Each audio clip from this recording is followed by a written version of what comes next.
주님께서 우리에게 주시는 말씀입니다. 베드로는 아랫뜰에 있더니 대제사장의 여종 하나가 와서 베드로가 불 쬐고 있는 것을 보고 주목하여 이르되 너도 나사렛 예수와 함께 있었도다 하거늘 베드로가 부인하여 이르되 나는 네가 말하는 것이 무엇인지 알지도 못하고 깨닫지도 못하겠노라 하며 앞뜰로 나갈세. 예수님께서 말씀을 하셨습니다. 베드로에게 네가 나를 부인할 것이다 라고 말씀을 하셨는데 그때 베드로는 예수님의 말씀을 이제 이해를 못했습니다. 베드로가 생각했을 때에 나는 주님을 믿고 있고 또 나는 주님을 부인하지 않을 것이다. 심지어 죽을지언정 주를 부인하지 않겠습니다. 이렇게 고백을 했던 사람이거든요. 그래서 베드로가 주님을 부인할 것을 베드로는 몰랐습니다. 그렇지만 예수님은 알고 계셨습니다. 지난주 설교 본문에서도 얘기했다시피 예수님께서는 모든 것을 알고 계신다. 그래서 우리가 몇 번 부인할 건지 알고 계십니다. 그것을 잘 아시면 구원에 대한 확신이 오히려 무너지지가 않아요. 예수님께서는 우리가 평생 몇 번 주님 부인할 건지 그 횟수조차 다 세고 계실 것입니다. 우리가 몇 번 주일 성수 빼먹을지, 몇 번 실족할지, 낙오할지, 몇 번을 주님 앞에서 주님을 부인하고 또 원망할지 다 알고 계신 거예요. 다 세고 계십니다. 굉장히 이제 놀라운 은혜인 거죠.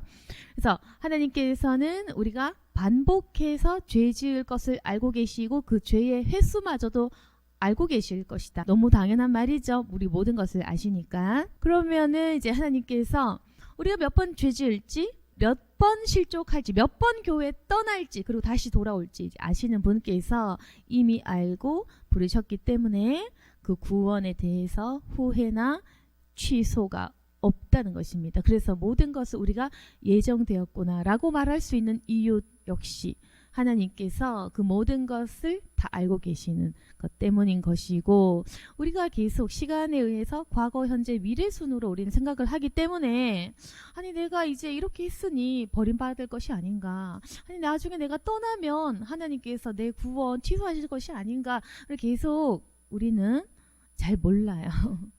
우리가 계획이라는 것을 잘 모르는 겁니다. 왜냐하면은 보세요. 우리 인간은 자기 인생을 계획할지라도 그 인생을 이렇게 모르잖아요. 그래서 그렇습니다. 우리가 무계획적으로 사는 사람 있겠고 또 계획해서 사는 사람 있겠죠. 예. 그렇지만 무계획이든 계획적이든 다 똑같아요. 왜냐하면은 책임 못 지는 것입니다. 우리가 즉흥적으로 사는 사람이든지 계획적으로 내 인생을 설계해서 1년, 10년, 50년 단위로 인생을 좀 계획적으로 생각해서 살든지 간에 내 인생 내 마음대로 내 계획한 대로 이끌 수 있는, 책임질 수 있는 능력이 우리에게는 없지 않습니까? 그래서 결국 우리가 계획할지라도 내 미래 내가 모른다라는 거. 그래서 우리 인간이 내가 내 인생 예정할 수는 없다는 거죠. 내가 자식 몇 명 낳을 건지, 내가 누구랑 결혼할 건지, 내가 내 미래에 뭐 어떻게 할 건지, 내가 내 소망은 있겠죠. 내 계획은 있겠죠. 그러나 내 계획대로 흘러가지는 않은 것입니다. 그래서 인간은 그 미래를 예정해놓고 그 예정된 계획대로 살아간다라는 그 개념을 잘 이해를 못하는 거예요. 그런데 하나님께서는 그 섭리라는 것을 가지고 계신 분이십니다. 우리는 그 섭리 안에 복종하는 상태이기 때문에 섭리라는 개념을 우리가 잘 이해를 못해요. 섭리라는 것은 시간을 뛰어넘는 분만이 그것을 이루실 수가 있는 것입니다. 그래서 섭리, 예정, 계획 이제 이런 것들은 무엇이냐면은 신적인 존재, 유일신인 그 신만이 하실 수 있는 일. 그 일이 뭐냐면은 계획을 하고 그 계획을 이루고 성취하고 모든 것들을 계획대로 흘러가도록 결정하고 책임지는 일은 그 유일하신 신 하나님 여호와만이 하실 수 있는 겁니다. 그렇기 때문에 우리가 하나님을 잘 이해 못한 이유는 뭐냐면은 섭리 속에 우리는 들어가 있잖아요. 섭리 속에 순종하고 복종해야 되는 존재이기 때문에 그 섭리를 일으키시고 구원을 계획하시고 그 구원을 이루고 성취하고 심판을 이루는 그분의 계획을 우리가 상상을 잘 못하는 겁니다.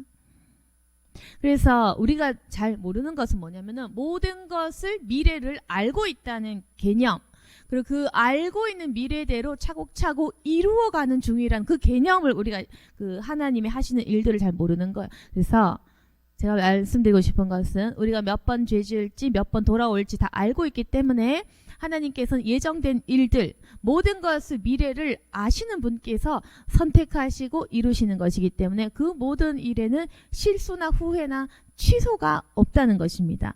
그래서 구원이라는 것은 예정된 일, 하나님께서 선택하시는 일, 그렇게 되는 겁니다.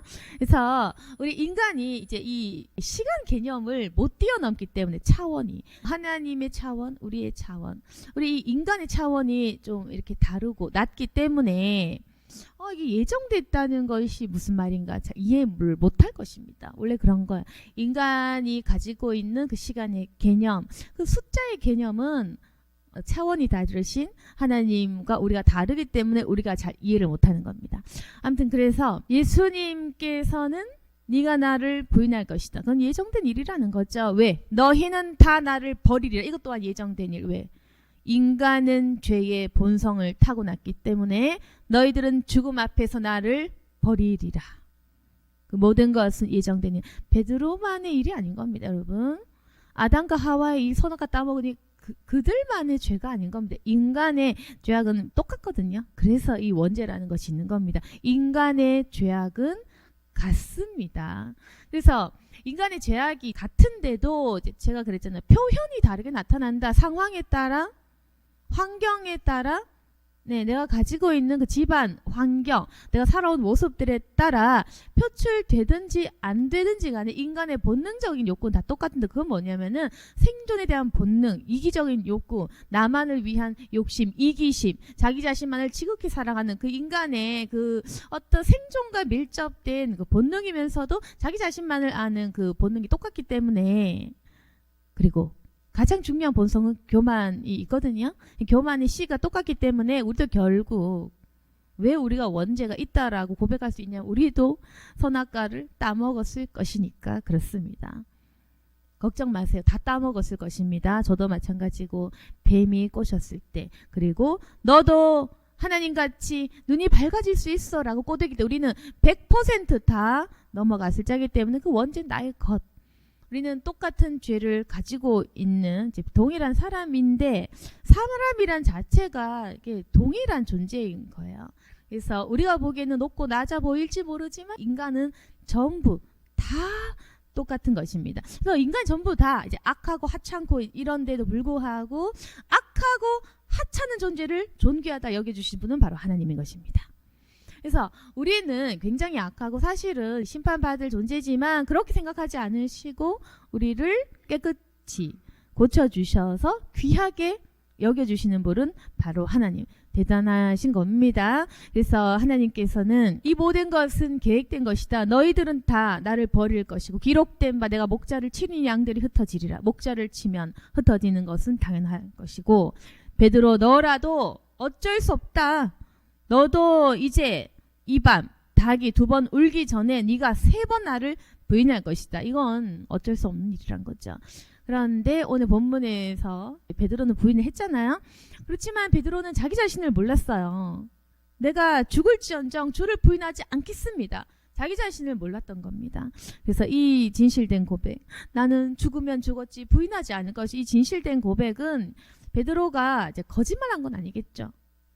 거짓말하고 뭐 주님 앞에서 잘 보이려고 굳이 뭐 그렇게 했겠냐. 아마도 자신은 그럴 줄 안 건 아닐까요? 우리가 은혜 받으면은 우리 교회 잘 다닐 것 같잖아요. 우리 은혜 받고 아니면 하나님 앞에서 기도 응답을 큰 걸 받았어. 내가 열심히 몇 년 기도한 걸 성취되고 응답을 간신히 받았다 칩시다. 그럼 우리가 기도하고 응답 받을 때는 나 이제 정말 교회 잘 다녀야지. 정말 하나님 살아계시는구나. 이제 정말 예수님 잘 믿어야겠다 라고 우리가 진심으로 생각하지만 그걸 잘 못 지키잖아요. 잘 잊어버리기도 하고 인간이 본능 앞에서 죄 앞에서 이제 무너지는 건데 베드로 역시도 마찬가지였습니다. 자기가 부인할 것을 몰랐던 거죠. 예수님은 아셨고 베드로는 몰랐다. 그래서 우리도 아셔야 되는 것은 내가 죄 지을 거 나는 몰라. 그렇지만 하나님을 알고 계신다. 그런데 우리가 끊임없이 죄 지을 거 모르고 방자히 교만하게 사는 거예요. 그러니까 무슨 말이냐면 한번 적용해 보신다면 우리가 은혜 너무 많이 받아서 성경에 대한 말씀을 엄청 깨달았어. 아, 이것이 복음이구나. 이렇게 깨달을 때는 좋죠. 그런데 좀 있으면 그 복음에 대해서 확신 없이 무너질 거 우리는 잘 모르는 겁니다. 우리가 성경 공부 열심히 하고 믿음이 생겨서 이제는 정말 성숙한 자가 이제 되었다고 칩시다. 그리고 내가 막 너무 신앙심이 투철해서 봉사도 하고 뭐 여러 가지 남들이 하지 못할 많은 좋은 일들을 선행을 했다 칩시다. 그러면 그 사람은 자기 자신을 또 좀 자랑스럽게 여기고 교만해질 수도 있겠죠. 나 성경 이만큼 읽었어. 나 이만큼 교회 섬겼어. 나 이만큼 예수님 알아. 너희들도 나처럼 해. 나 이만큼 헌금했어. 자, 이렇게 말할 수 있겠지만 그 사람은 한 며칠 뒤에, 몇 년 뒤에 또는 몇십 년 뒤에 자기가 예수님 부인하고 신앙이 밑바닥 저 바닥까지 떨어질 것을 계산 못하는 거예요. 그래서 사람이 함부로 교만해질 수 있는 이유는 뭐냐?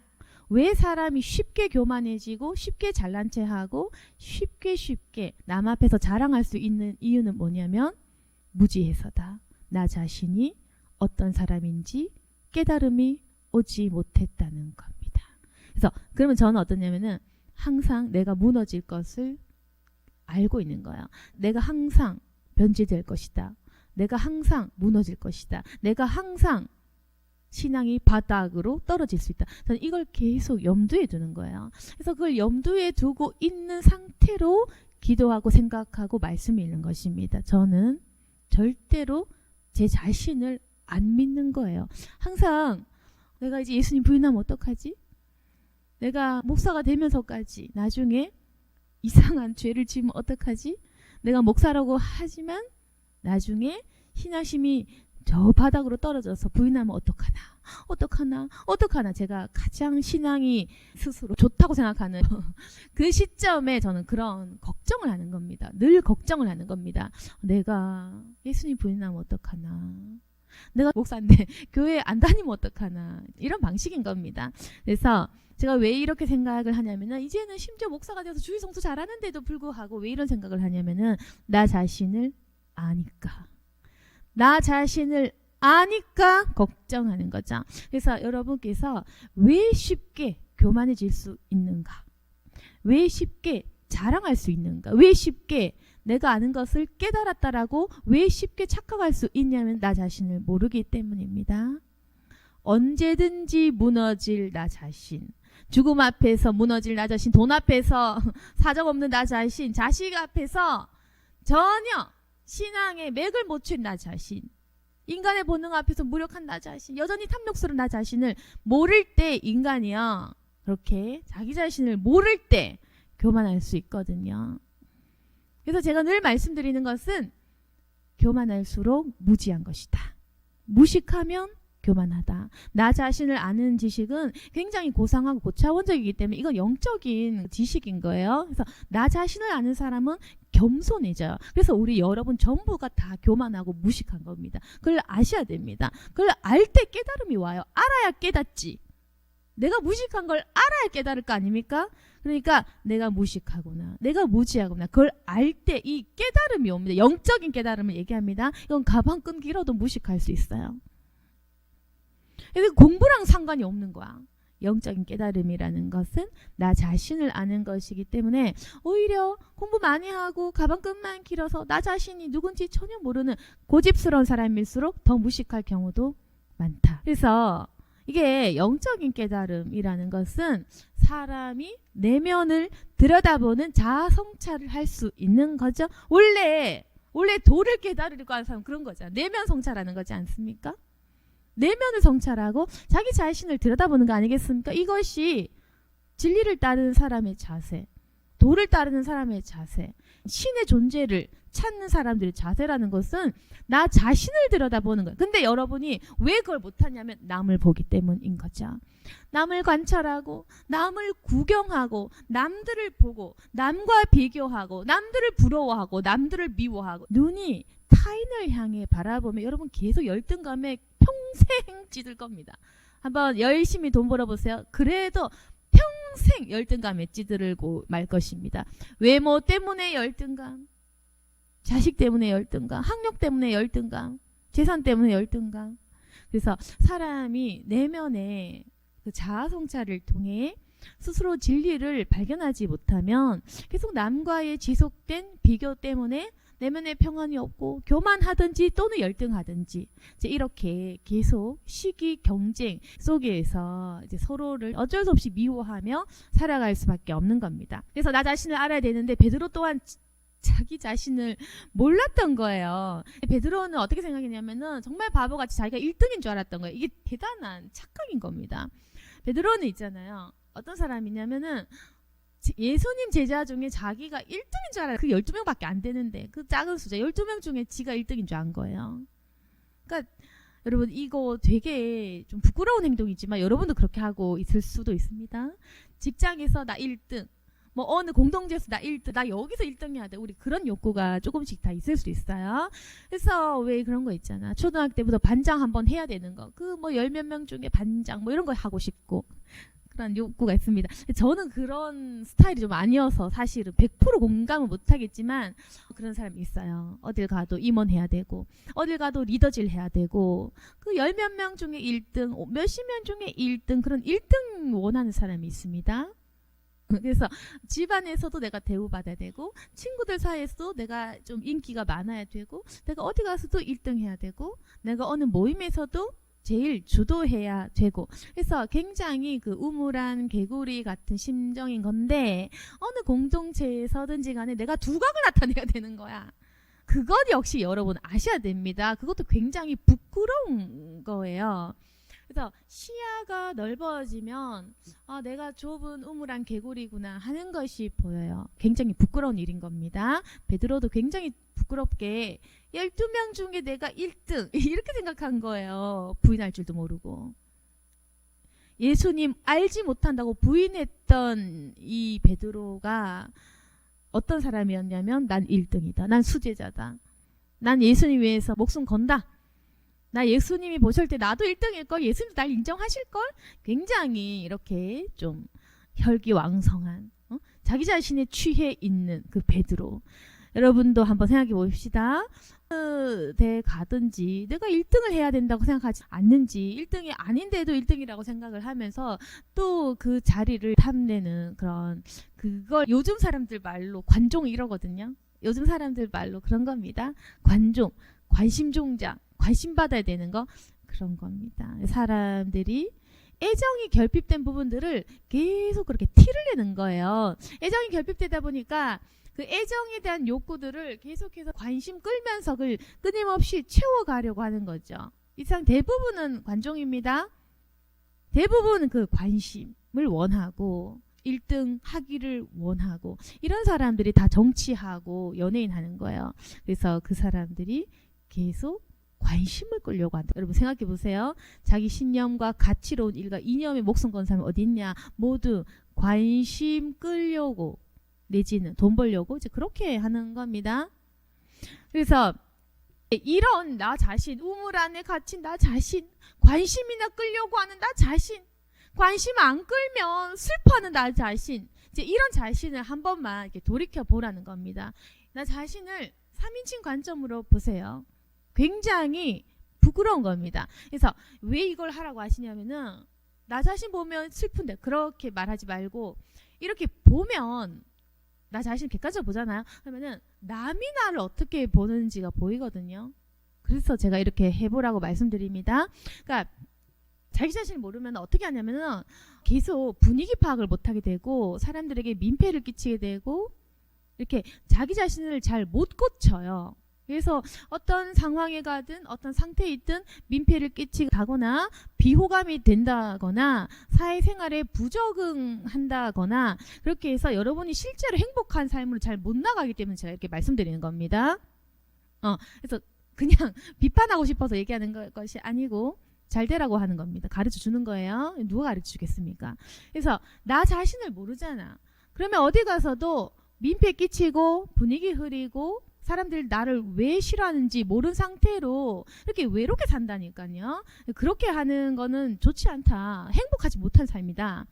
근데 우리가 3인칭 관점에서 나를 보면서 나의 어떤 행동, 나의 이 애정 결핍된 상태, 나의 이 관심을 끌려는 이 행동들을 이렇게 보자고. 보면은 내가 이런 말들을 하고 이런 행동을 하고 이런 상황에서 욱하고 혈기 부리고 이렇게 내가 말이 많고 소문내기를 좋아하고 이렇게 내가 사람들을 짓밟으면서 나를 보게 하는구나. 이걸 깨달으면 남도 나를 이렇게 보겠구나. 이제 이게 옵니다. 남이 봤을 때 내가 이런 사람이겠다. 남이 나를 미워하는 이유, 남이 나를 싫어하는 이유, 내가 사회에서 비호감이었던 이유, 내가 친구가 없었던 이유, 사람들이 아무리 내가 잘해줘도 나를 인정하지 않았던 그 이유들이 이제 눈에 보이거든요. 그때 우리가 변화의 그 시작이 가능해지는 겁니다. 그래서 자기 자신을 몰라. 그럼 변화를 못 시켜. 그렇지만 자기 자신을 알 때 변화가 가능해지는 거죠. 물론 뭐 깨닫고 에라 모르겠다. 이대로 비호감으로 살 것이다. 그러면 살면 되는 거고요. 외롭게. 근데 변화되고 싶어. 예수님 앞에서 내가 더 나은 사람으로 변화되고 싶을 때는 나 자신을 발견하라. 그리고 나를 볼 때 그것을 깨달을 수 있을 것이다. 그래서 이거는 영적인 가르침이기 때문에 실상 어렵습니다. 내가 나 자신을 본다는 것은. 그래서 내가 나 자신을 본다는 게 왜 어렵냐면 내가 내 자신을 너무 사랑해서 그렇습니다. 그래서 우리가 남을 잘 보는 이유는 뭐냐면 남을 우리가 객관적으로 굉장히 매트하게 평가 잘하잖아요. 못하는 사람 어디 있겠습니까? 우리 남을 비판하는 거 누구든지 알 수 있습니다. 왜냐하면은 남을 우리가 사랑하지 않고 긍휼의 시선이 아니라 객관적으로 보기 때문에 그렇습니다. 아주 객관적으로. 저 사람 이상한데? 저 사람 말 왜 저렇게 하지? 앞뒤 다른데? 이제 딱딱 보여요. 근데 내가 나 자신을 왜 모르냐면 그저 나는 불쌍한 거야. 그러니까 내가 나 자신을 볼 때 내가 너무 불쌍한 거예요. 아유, 나 자신을 볼 때 쯔쯔쯔 부모 사랑 못 받고 자랐지 나는. 아유, 쯔쯔쯔 나는 마음에 상처가 많지. 쯔쯔쯔 나는 참 가난을 많이 겪고 자랐지. 쯔쯔쯔 우리 인간 다 그렇습니다. 자기 연민이 있는 겁니다. 누구나. 그래서 내가 나 자신을 볼 때 외로운 나 자신, 사랑 못 받은 나 자신, 혼자인 나 자신, 불쌍한 나 자신, 말도 잘 못한 나 자신, 공부도 못한 나 자신, 열심히 살았는데 인정 못 받은 나 자신 너무 불쌍해서 그 모든 것이 이해가 되는 거죠. 내가 나 자신 너무 이해되는 거야. 사람들이 나를 못 알아줄 뿐, 내 마음 못 알아줄 뿐, 하나님은 내 마음 다 아셔. 근데 아무도 나를 몰라. 그렇게 억울한 겁니다. 인간이. 네, 그렇게 억울한 거예요. 심해지면 나르시스트가 됩니다, 여러분. 이게 심해지면 나르시스트가 돼서 이상 모든 사람들은 다 안 불쌍하고 나만 불쌍해. 이제 그렇게 하면 아주 고집스럽고 못된 사람이 될 수가 있어요. 그래서 나쁜 방식으로 자기가 너무 강할수록 이기적인 사람, 고집스러운 사람이 되는 건데 인간이 왜 나 자신을 객관적으로 못 보냐? 다른 사람은 객관적으로 볼 수 있음에도 불구하고 나에 대한 사랑, 나에 대한 생각, 나에 대한 잘못된 자기애 그게 너무 강하니까 나 자신을 못 보는 겁니다. 그래서 내가 나 자신 너무 이해해. 너무 불쌍해. 그래서 잘 못 본다고. 그럼 제가 이렇게 쭉 설명을 했는데 바꾸어 보면 어떨까? 나 자신을 매트하게 남 보듯이 객관적으로 나 자신을 보고 남을 볼 때 긍휼하게 불쌍하고 이해하고 보면 어떨까? 한번 생각을 바꾸어 보시면 귀신하고 완전히 분리된 상태가 되는 거예요. 아시겠죠? 우리 사탄 이러면 잘 안 와닿죠. 귀신, 사탄, 악마 이런 존재가 있다고 있는데 그것에 휘둘리면 휘둘릴수록 남을 싫어하고 남을 미워하고 남에게 무관심하고 내가 불쌍하고 내가 이해가 되고 그저 나 이렇게 되거든요. 근데 우리가 마귀와 분리된 순간 성령 하나님과 합치된 순간 그 순간 어떤 일이 일어나냐면은 나에게는 객관적으로 나를 보는 자신을 성찰할 수 있는 그 눈이 생기고 남에 대해서는 끊임없는 긍휼의 눈. 네, 그렇게 되는 겁니다. 굉장히 신기하죠. 이것이 바로 영적인 비밀. 네가 이웃을 품을 때 너 자신같이 사랑하라. 이 말의 비밀. 이 말의 원리는 그런 겁니다. 너 자신 보듯이 긍휼의 관점. 이해하는 관점. 남의 속사정을 낱낱이 알아봐라. 다 이해되고 다 용서되고 품지 못할 사람 없을 거다. 다 사정이 있으니까. 그렇게 하면 우리가 귀신하고 완전히 분리된 상태가 되는 거예요. 그리고 내가 나 자신을 똑바로 본다는 것은 나를 십자가에 못 박는다는 그 개념이 되는 것입니다. 나는 쇠하여져야 하고 그는 흥하여야 한다. 이거 누구든지 자기 십자가를 지고 나를 따를 것이니라. 십자가에 너희 정욕을 못 박아라. 이 말의 의미를 이제 아시겠죠? 나와 상대방을 보는 눈을 바꿀 줄 알아야 한다. 이게 바로 영적인 단순하지만 굉장히 어려운 비밀인 겁니다. 그래서 나 자신을 내려놓고 버려두고 나 자신은 객관적으로 판단하는 것, 그리고 나를 보았듯이 나를 사랑하듯이 굉장히 이해하고 연민을 가지고 긍휼히 여기고 사랑하고 아파하는 것. 그렇게 하면 예수님 닮은 사람이 되는 겁니다. 예수님을 꼭 닮은 사람이 이제 되는 길인 거죠. 그래서 우리가 나 자신을 이제 좀 내려놓고 객관적으로 봐야 되는데, 여기까지만 얘기하면 조금 그런 마음 들 수도 있어요. 사단이 그런 마음 줄 건데, 아니 그러면 나는 뭐 남을 위해 살아야 되는, 뭐 나는 없냐 내 인생에. 그래도 내가 중요하지, 무슨 타인의 이익을 위해서 내가 무슨 예수님도 아니고. 이렇게 좀 뭔가 억울한 듯한 이 말씀 좀 목사들이나 하는 거 아니야, 이제 이렇게 생각할 수도 있겠지만 사단이 또한 주는 얄팍한 마음인 거죠. 왜 그러냐면은 나 자신을 알잖아요. 내가 변화돼요. 그러니까 사단은 무엇을 모르게 하냐면은 나 자신을 알 때, 내가 나를 변화시킬 때 누릴 수 있는 대단한 그 자유함, 그걸 모르게 하는 겁니다.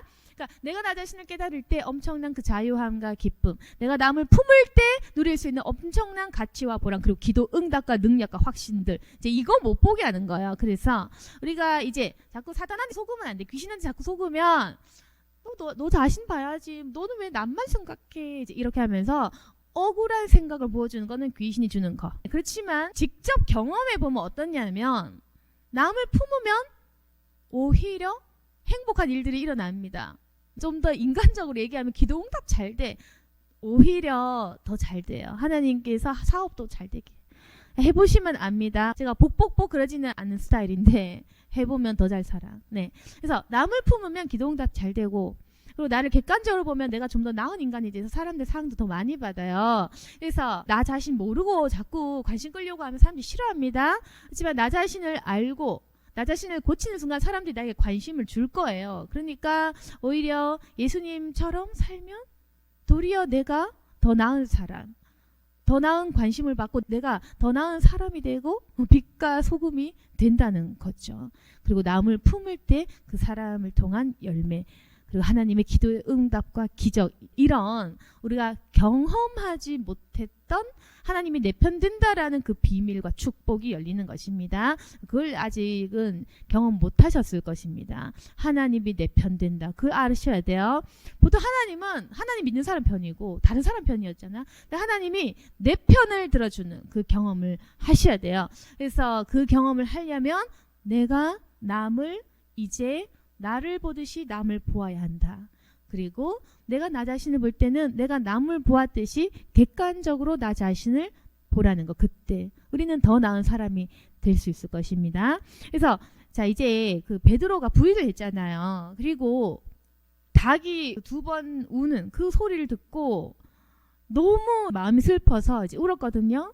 그래서 베드로가 예수님께서 자기에게 하신 말씀, 그것이 기억되어서 그 일을 생각하고 울었더라 되어 있죠. 이렇게 베드로는 눈물을 흘렸습니다.